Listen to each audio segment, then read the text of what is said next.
Halo Gunarwan dan Gunarwati sekalian, ketemu lagi ya di channel saya Gunar Os. Dan ya, kali ini saya ingin mereview pertandingan yang ya kalau mau dibilang penting nggak penting ya. Jadi ini menurut saya pertandingan yang sangat menarik ya, karena ini adalah pertandingan persahabatan tertutup, untuk ya kalau mau dibilang pemanasan lah ya bagi pemain-pemain yang selama akhir musim kemarin itu tidak terlibat di Euro dan Copa America. Jadi mereka ya ini pemain-pemain yang kemarin dah liburan lah ya gitu. Jadi ini untuk pemanasan, dan menurut saya ini menjadi satu pertandingan yang menarik karena menunjukkan menunjukkan sedikit rencana Arteta terhadap para pemain-pemain ini gitu ya. Oke teman-teman, sebelumnya channel saya ini adalah fans channel Arsenal. Jadi kalau teman-teman suka dengan konten-konten Arsenal semacam ini, atau suka dengan konten-konten sepak bola semacam ini, boleh yuk di like, share, dan subscribe ya. Oke, tadinya saya sempat tidak ingin mereview pertandingan ini ya, karena memang bukan pertandingan resmi, jadi bukan pertandingan yang penting lah ya. Cuman setelah saya lihat-lihat, ini kayaknya pertandingan yang perlu direview gitu ya. Ya sekali lagi, karena ini adalah pertandingan tertutup, jadi tidak banyak yang bisa dilihat kecuali dari highlights yang disiarkan oleh channel YouTube-nya Arsenal ya. Jadi ada highlights-nya, dan juga dari laporan-laporan yang ada lah tentang pertandingan tersebut. Oke. Ya pertama saya ingin kasih lihat dulu ini untuk line up ya. Jadi untuk line up, teman-teman mungkin lihat di bawah itu ada yang kosong ya. Itu untuk defender center back kiri itu diisi oleh Aiden Heaven untuk line up ya. Cuman saya dari aplikasi aplikasi line up builder ini, Aiden Heaven karena dia masih U18 sepertinya belum ada di database mereka nih ya, Aiden Heaven ini. Jadi ya terpaksa kosong gitu di situ. Ya ini pemain akademi ya, jadi kita bisa lihat ada beberapa pemain akademi yang turun sebagai tim starting line up-nya ya. Ini tadi adalah Aiden Heaven dan ada Miles Lewis Kelly. Dan kita lihat juga untuk kipernya ini adalah Karl Hein ya, yang dia jadi kiper utama di hari ini gitu ya. Oke, untuk nantinya ya, jadi setelah pertandingan berjalan ini juga ada beberapa pemain akademi lain yang diturunkan ya. Lucas Nygaard yang kita baru rekrut kemarin, turun di menit ke-70 menggantikan Karl Hein ya. Ada Rosiak, lalu ada Rekic, ada Moon Lewis, lalu ada Nichols, Patino juga diturunkan, ada Gower, terus Ethan Nwaneri ya masuk juga di menit ke-60. Lalu ada Salah Oulad Mhan yang juga turun menit 60. Sagoe Junior juga turun di menit 60. Jadi ya di pertengahan babak kedua ini banyak yang diturunkan ini untuk pemain-pemain akademi. Tapi ya saya mau bahas dulu ini untuk yang turun sebagai line up ya. Jadi karena ini cukup menarik. Pertama kita lihat Jurrien Timber ya. Jurrien Timber yang diturunkan sebagai center back kanan ya, menggantikan posisinya Saliba. Saya beberapa kali bilang di akhir musim inilah ya, Saliba ini perlu rotasi dan juga perlu saingan gitu. Seminimal-minimalnya butuh rotasi, kalaupun tidak ada yang bisa menyaingi Saliba gitu, karena levelnya Saliba ini memang tinggi sekali gitu ya. Seminimal-minimalnya adalah butuh rotasi. Kenapa butuh rotasi? Karena di musim kemarin ya, musim 23-24 kemarin, Saliba ini full di seluruh pertandingan IPL, dia turun semua pertandingan, dia turun gitu, jadi nggak ada yang menggantikan gitu. Jadi menurut saya itu sangat berbahaya. Kita bisa lihat lah ya di akhir musim 22-23 itu, dimana ketika Saliba cedera tidak ada yang bisa menggantikan, disitulah kita terkejar oleh Manchester City gitu. Jadi menurut saya punya pemain rotasi bagi Saliba itu sangat penting apabila kita butuh untuk mengistirahatkan gitu ya. Dan menurut saya amat sangat perlu kita untuk merotasi Saliba gitu supaya di pertandingan-pertandingan yang mungkin tidak terlalu besar gitulah ya, atau mungkin juga di akhir-akhir pertandingan gitu, itu ada pemain yang bisa merotasi Saliba. Dan menurut saya Jurrien Timber ini adalah pemain tersebut gitu. Tapi juga di sisi lain kita juga bisa lihat ya di awal musim kemarin sebelum cedera gitu kan, Timber ini bermain sangat bagus. Jadi apakah Timber di sini nanti akan menjadi rotasinya Saliba saja, atau mungkin dia bisa diposisikan di tempat lain gitu.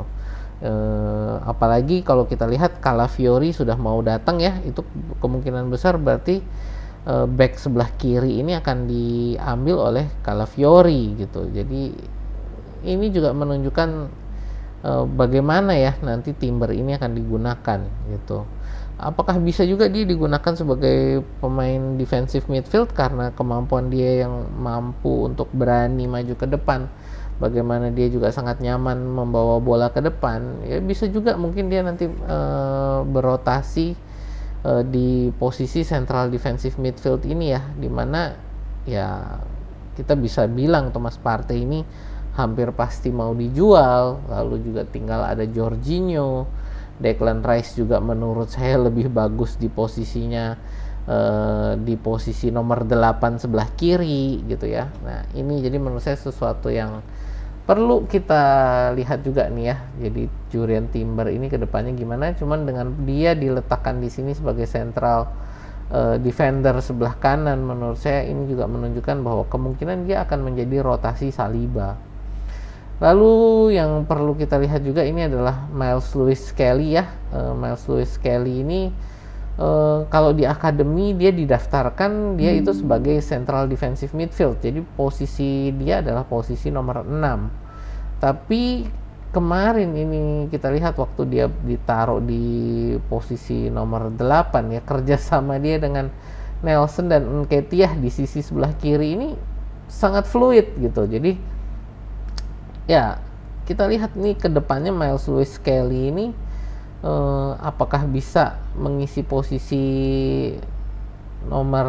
posisi fullback sebelah kiri, ataukah nanti akan tetap dia akan bermain di central defensive midfield. Menurut saya ini pemain yang Myles Lewis Kelly ini pemain yang kita sangat perlu untuk perhatikan ya. Jadi dimana dia juga posisinya ya kalau menurut saya bisa menjadi breakthrough juga musim ini atau mungkin musim depan lah ya, dia untuk breakthrough bisa tembus ke tim inti gitu. Lalu kita lihat juga Reiss Nelson ya. Jadi Reiss Nelson itu kemarin secara mengejutkan dia ditaruh juga di posisi nomor 8 sebelah kiri ya. Dan ya sekali lagi tadi kerjasamanya dengan Myles Lewis Kelly juga sangat bagus ya, dilaporkan dia kerjasamanya sangat bagus nih antara Nelson dan Lewis Kelly, membuat ya itu golnya Gabriel yang pertama ya ini kerjasama dari pemain-pemain sebelah kiri ya, dimana terakhirnya ini adalah assist dari Eddie Nketiah kepada Gabriel Jesus. Ya ini Nelson sendiri juga sepertinya sih akan segera keluar ya, jadi sudah ada penawaran juga, jadi ya kita tunggulah ya. Jadi kalau di tim ini yang kita lihat yang sudah ada penawaran dan kemungkinan besar akan keluar ini adalah Reiss Nelson dan Eddie Nketiah gitu ya. Ya tapi menurut saya ini sesuatu yang sangat menarik gitu, dimana kita memakai Nelson ini bukan sebagai, biasanya kan dia di winger sebelah kanan ya, forward sebelah kanan sini. Ternyata dia bermain di posisi nomor 8 sebelah kiri lumayan bagus juga gitu kan. Dan Eddie Nketiah menurut saya ini juga menjadi satu apa ya?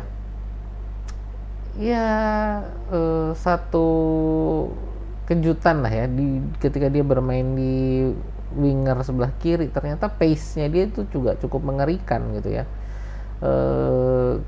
Kemampuan lari dia bagus juga gitu loh.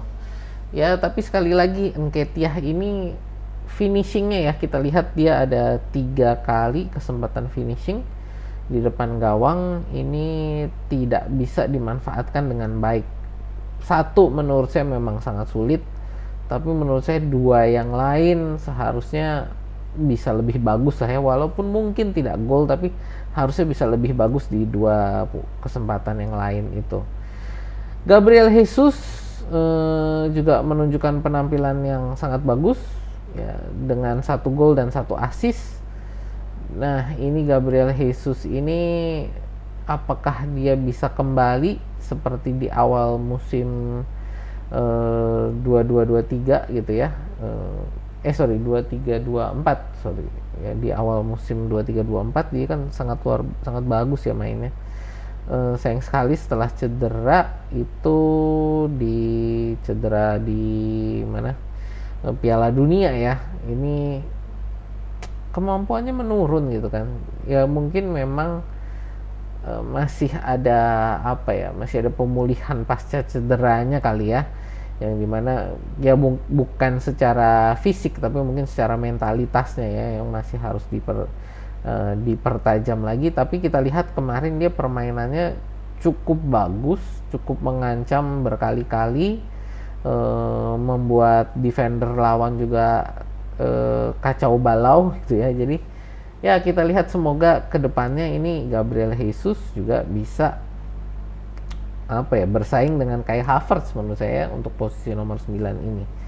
Ada laporan juga ini Gabriel Jesus diminati oleh tim Saudi Arabia ya, apakah ada penawaran yang bagus ya, kita tunggu juga gitu. Tapi kalau menurut saya mungkin ada bagusnya Jesus ini ya tetap stay di Arsenal ya, kita saingkan dengan Havertz untuk posisi nomor 9 ini. Lalu Fabio Vieira ya yang ada di sebelah kanan. Nah ini juga ya nggak terlalu ini banget lah ya, nggak terlalu mencolok gitu, tapi ya cukup bagus lah ya kerja sama dia dengan Ben White yang sering overlap ke depan ya. Jadi menurut saya ini Fabio Vieira masih belum sesuai dengan dengan potensi yang kita harapkan lah kalau menurut saya Fabio Vieira. Lalu yang terakhir saya mau ngomong tentang Emil Smith Rowe ya, yang di sini tidak ditulis gitu ya, tidak, karena dia bukan turun sebagai starting line up. Dia masuk di babak kedua itu menggantikan Fabio Vieira ya, tapi dia posisinya itu menggantikan posisinya Reiss Nelson. Jadi Emil Smith Rowe itu ditaruh di posisi nomor 8 sebelah kiri ya, jadi midfield sebelah kiri. Itu dia masuk 3 menit kemudian, jadi dia masuk kan di awal babak kedua ya, dihitungnya menit ke-46 lah ya. Jadi di sekitaran menit ke-49, hanya berselang 3 menit, Emil Smith Rowe berhasil mencetak gol, assist dari Gabriel Jesus. Ya ini Emil Smith Rowe sendiri saat ini juga menjadi rebutan Crystal Palace dan Fulham ya, dan hampir pasti maksud saya adalah sudah ada 2 penawaran dari Crystal Palace dan Fulham, maksudnya satu-satu, Fulham 1, Crystal Palace 1 penawaran, yang dua-duanya sudah ditolak Arsenal. Cuman dikabarkan bahwa keduanya ini akan memberikan penawaran berikutnya ya, penawaran yang lebih bagus lah ya untuk bisa memboyong Emil Smith Rowe gitu. Arteta sendiri dikabarkan masih ingin mempertahankan Smith Rowe ya, tapi dia ingin melihat dulu bagaimana penampilannya setelah tur pramusim ke Amerika Serikat ya. Jadi ini kita tunggu juga lah ini Emil Smith Rowe perkembangannya gimana. Kalau menurut saya sih kemungkinan besar Smith Rowe ini akan keluar ya dari Arsenal. Tapi ya kita tunggulah ini bagaimana perkembangannya dengan 2 tawaran yang menurut saya juga harganya mungkin akan ada di kisaran 40 sampai dengan 50 juta pound sterling. Ya kita tunggu gitu ya untuk perkembangannya. Sayang sekali sih memang Emil Smith Rowe sejak cedera selangkangannya ini ya, dia tidak bisa. Sebenarnya dia itu kalau mau dibilang permainan dia ketika dia turun itu bagus ya. Kalau masalah gol itu menurut saya dia kurang beruntung untuk mencetak gol. Beberapa kali dia itu hampir mencetak gol tapi selalu kurang beruntung. Jadi kalau kita mau lihat itu Emil Smith Rowe ini gol terakhir dia itu gol resmi ya. Kalau kita ngomong gol resmi itu Mei 2022 lawan Chelsea. Jadi sudah 2 tahun lebih ya dia tidak mencetak gol, dan di sini dia bisa mencetak gol 3 menit setelah turun dari bangku cadangan gitu. Jadi ya gimana ya? Menurut saya Smith Rowe ini permainannya selalu bagus, cuman ya tadi sekali lagi di depan gawang tuh dia selalu kurang beruntung. Menurut saya dia kurang beruntung ya. Jadi bukan karena skillnya yang kurang, tapi keberuntungannya yang kurang gitu. Karena selalu pas nendang kok tiba-tiba ada defender yang bisa nutupin, atau goalkeepernya mainnya tiba-tiba cantik banget, langsung bisa menepis atau menangkap gitu ya. Jadi kalau menurut saya ISR ini ya di Arsenal saat ini dia masih kurang beruntung lah ya, dan juga waktu bermainnya masih sangat kurang. Nah, tapi ya kita lihatlah ini untuk di di di musim depan ini bagaimana, apakah dia masih tetap di Arsenal atau pindah ke Fulham atau Crystal Palace, ya kita tunggu gitu ya. Ya itu sih teman-teman, review pertandingan kemarin ya.